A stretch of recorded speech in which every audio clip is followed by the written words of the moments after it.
তো হে বন্ধুরা, আজ হচ্ছে যে শনিবার। আমি দেখো সকাল সকাল মাথায় স্নান করে চলে এসেছি। আজ আমার পড়ানো আছে। তোমরা তো জানো শনিবার আমি পড়াই না, বাট এই শনিবারটা পড়াবো। কেন বলো তো? কারণ আমাদের নবান্ন আছে কালকে, রবিবার 22 তারিখ, তাই নবান্ন আছে। তো তার জন্যই দেখো এখানে শনিবার আমি পড়িয়ে নিচ্ছি। তো রেডি হয়েছি আর কি, স্নান করে এখানে গোলাপ জল আর ভিটামিন সি সিরামটা মেখে নিচ্ছি। আর কি বলো তো, মা নেই, একদম ভালো লাগছে না কিছু। মা গেছে হচ্ছে যে মামার বাড়ি। তো একা একা মানে সবাই আছে বাড়ির, বাট তাও কি বলো তো, মা না থাকলে না একদমই ভালো লাগে না। দিনটাই কদিন হলো মা মামার বাড়ি গেছে। তারপর দেখো এখানে লাঞ্চ করতে চলে এসেছি। কাল যেহেতু নবান্ন, পুকুর থেকে মাছ ধরেছে, তো দেখো এটা দিয়ে লাঞ্চ করলাম। তারপর চলে যাচ্ছি হচ্ছে যে টিউশন পড়াতে, যে আমি অঙ্কিতে চলে যাচ্ছি। এখানে দেখো চলে এসেছি, পিছনে বাইকটা দেখছি, ওটাতে হচ্ছে মারা এসেছে। এই যে মা আর মামা দিতে এসেছিলো, মামাও চলে যাচ্ছে।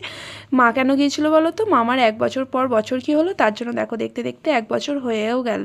আর এখানে দেখো একটা ব্ল্যাঙ্কেট এনেছে, এটা হচ্ছে দাদার সম্বন্ধীর বিয়ে, তার জন্য গিফট আর কি। এমনি শোনা